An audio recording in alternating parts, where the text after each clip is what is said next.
यह व्याप्तं सर्वमिदं जगत् स्थावर जंगमं तामधेनु शिरसा वंदे भूत भवस्य मातरम।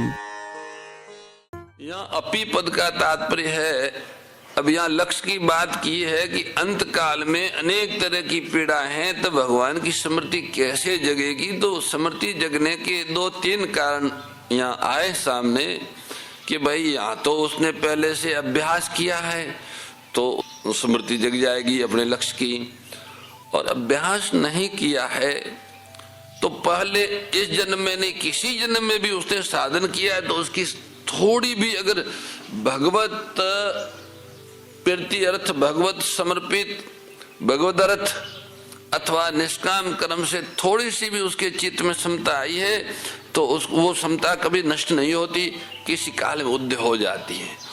जैसे अजामिल के बारे में हम लोग सुनते हैं कि उसको वो बहुत दुराचारी हो गए थे, बहुत ज्यादा पापी हो गए थे, परंतु अंत काल में यमराज के दूत उनको लेने आए तो भगवान के पार्षदों ने उनको भगा दिया और उनको बैकुंठ ले गए। कारण ये कि उनको जब पीड़ा हो रही थी शरीर में तो उन्होंने अपने लड़के को बुलाया, लड़के का नाम नारायण था, तो बार बार उनको नारायण नारायण कहा तो लड़का तो आया नहीं, यहाँ आ गया होगा, और आवे तो भी यमराज के वहां तो लड़का क्या करे, वो कुछ उसको तो यमदूत दिखते नहीं पर पिता को दिखते हैं, तो वो यमदूतों से डर के अपने लड़के को बुला रहे थे कि लड़का आएगा तो मुझे इनसे दूर कर देंगे, पर लड़का तो आया नहीं। भगवान नारायण के पार्षद आ गए, चतुर्भुज पार्षद आए, उन्होंने यमदूतों को कहा तुम जाओ, ये तो वैष्णव है, इनको हम विष्णु लोक में ले जाएं। अब ये क्यों हुआ?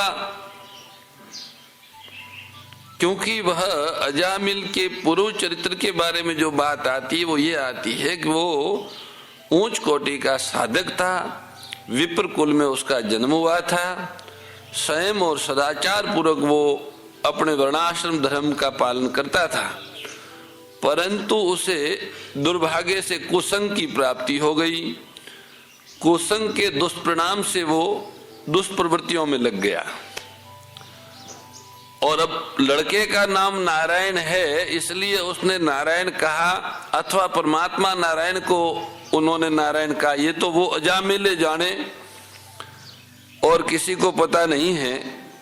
क्योंकि अगर उनका पूर्व अभ्यास जग गया है, पूर्व अभ्यास के परिणाम स्वरूप जो उसको समता मिली थी, जो सात्विकता मिली थी, जो संस्कार मिले थे वो अंतकाल में उदय हुए, तो उसने परमात्मा नारायण को ही बुलाया है।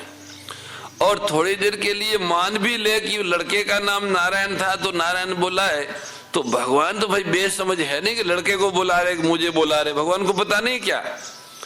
ऐसे तो कोई भी अपने लड़के का कुछ भी नाम दे देगा और वो उस नाम से बुलाता रहेगा, तो उस नाम से भगवान थोड़े आएंगे।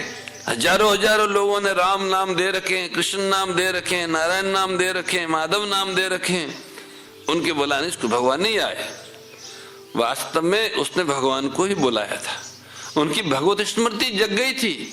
मेरा आश्चर्य केवल ईश्वर है और कोई है ही नहीं, ये बात उस समय पीड़ा में, व्याकुलता में उसमें उसको ध्यान आ गई कि मैं गलत था, मैंने वस्तुओं का, व्यक्तियों का, पदार्थों का जो सुख के लिए आश्रय लिया वो गलती की थी। मेरा आश्रय तो केवल एक प्रभु है।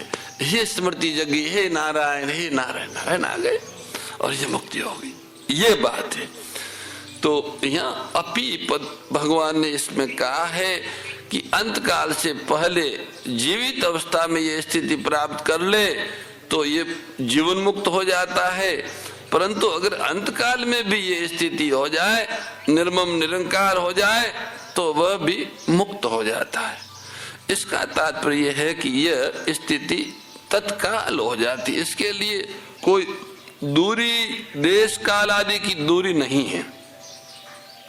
जीव में और जीव के अंशी परमात्मा में सजात्यता है, इतनी तो बात है ही है, पर उनमें दूरी भी नहीं है। दूरी इसलिए नहीं है कि अपने उनके इष्ट प्रभु तो सब जगह है, अंदर बाहर सब जगह है, तो दूरी है ही नहीं। दूरी नहीं है इस कारण कहीं जाना नहीं पड़ता उनको पाने के लिए, और आत्मा की और परमात्मा के बीच में समय काल भी नहीं है, इसलिए देरी भी नहीं लगती।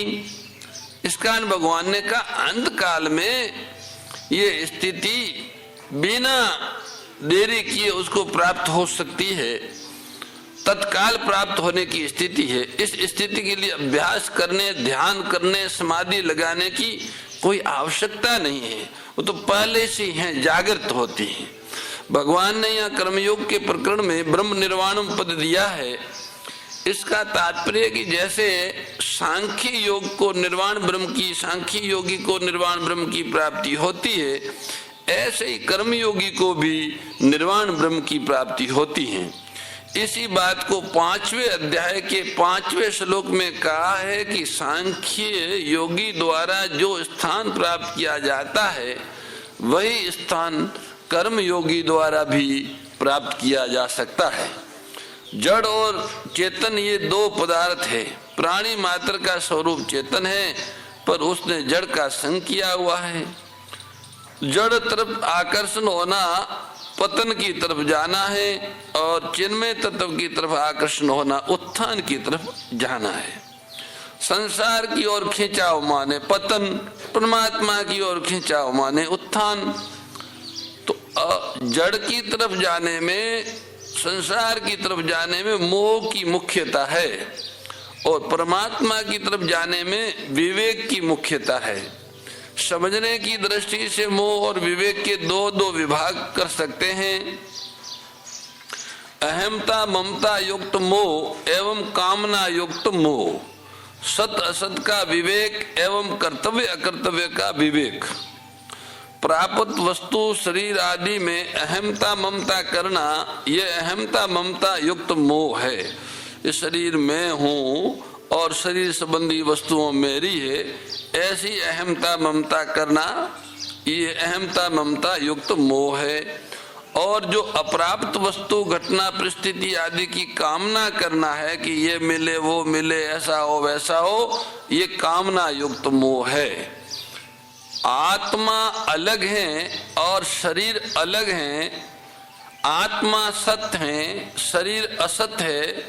आत्मा चेतन है और शरीर जड़ है। इसको ठीक तरह से अलग अलग जानना सत असत का विवेक है।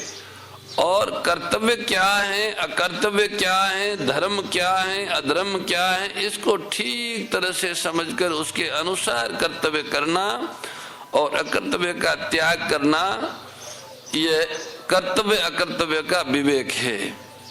पहले अध्याय में अर्जुन को भी दो प्रकार का मोह हो गया था, जिसमें प्राणी मात्र फंसे हुए हैं।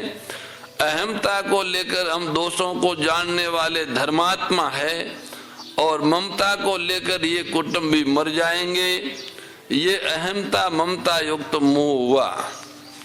हमें पाप न लगे, कुल के नाश का दोष न लगे, मित्र द्रोह का पाप न लगे, नरकों में न जाना पड़े, हमारे पितरों का पतन न हो, ये कामना युक्त मोह है। दोनों प्रकार के मोह को दूर करने के लिए भगवान ने दूसरे अध्याय में दो प्रकार का विवेक बताया। आत्मा और शरीर का सत असत का विवेक, और दूसरे अध्याय के 11वें से 30वें श्लोक तक, और कर्तव्य अकर्तव्य का विवेक दूसरे अध्याय के 31वें से 53वें श्लोक तक बताया। आत्मा को शरीर और इसको शरीर कहते हैं, पर आत्मा और शरीर का विवेक बताते हुए भगवान ने कहा कि मैं, तू और ये राजा लोग पहले नहीं थे, ये बात भी नहीं, आगे नहीं रहेंगे, ये बात भी नहीं, हम सभी पहले भी थे, आगे भी रहेंगे, तथा ये शरीर पहले भी नहीं थे, आगे भी नहीं रहेंगे, तथा बीच में भी प्रतिक्षण बदल रहे हैं। जैसे शरीर में कुमार, युवा और वृद्धावस्था, ये अवस्थाएं बदलती हैं, और जैसे मनुष्य पुराने वस्त्रों को छोड़कर नए वस्त्र धारण करता है, ऐसे ये जीव पहले शरीर को छोड़कर दूसरा शरीर धारण करता है। ये तो अकाट्य नियम है, इसमें चिंता और शोक की कोई बात नहीं है। कर्तव्य अकर्तव्य का विवेक बताते हुए भगवान ने कहा कि क्षत्रिय के लिए युद्ध से बढ़कर कोई धर्म नहीं है। अनायास प्राप्त हुआ युद्ध स्वर्ग प्राप्ति का खुला दरवाजा है। तुम युद्ध रूपी स्वधर्म का पालन नहीं करोगे तो तुम्हें पाप लगेगा। यदि तुम जय पराजय लाभ हानि और सुख दुख को समान करके युद्ध करोगे तो तुम्हें पाप नहीं लगेगा। तुम्हारा तो कर्तव्य कर्म करने में ही अधिकार है, फल में कभी नहीं। तुम कर्म फल का हेतु भी मत बनो और कर्म न करने में तुम्हारी आसक्ति न हो। इसलिए तुम कर्मों की सिद्धि असिद्धि में सम होकर और समता में स्थित होकर कर्मों को करो, क्योंकि समता ही योग है। जो मनुष्य समबुद्धि से युक्त होकर कर्म करता है वह जीवित अवस्था में ही पुण्य और पाप से रहित हो जाता है। जब तुम्हारी बुद्धि मोह रूपी दलदल को और श्रुति विपत्ति को पार कर जाएगी तब तुम योग को प्राप्त हो जाओगे। निर्मम और निरंकार होने से साधक का असत, ये भगवान ने सारी बात कही और भी इसका उपसार करते हैं इस प्रकरण का। तो भाष्यकार कहते हैं कि निर्मम और निरंकार होने से साधक का असत विभाग से संबंध विच्छेद हो जाता है और सत्य विभाग में ब्रह्म में परमात्मा में उसकी स्थिति हो जाती है, उसका अनुभव हो जाता है, जिसको ब्राह्मी स्थिति भगवान ने कहा। इस ब्राह्मी स्थिति को प्राप्त होने पर शरीर का कोई मालिक नहीं रहता। शरीर को मैं मेरा कहने वाला कोई नहीं रहता, व्यक्ति तो मिट जाता है। तात्पर्य यह है कि हमारी स्थिति अहंकार के आश्रित नहीं है। अहंकार के मिटने पर भी हमारी स्थिति रहती है जो ब्राह्मी स्थिति कहलाती है।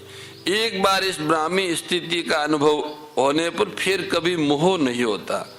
अगर अंत काल में भी मनुष्य निर्मम निरंकार होकर ब्राह्मी स्थिति का अनुभव कर ले तो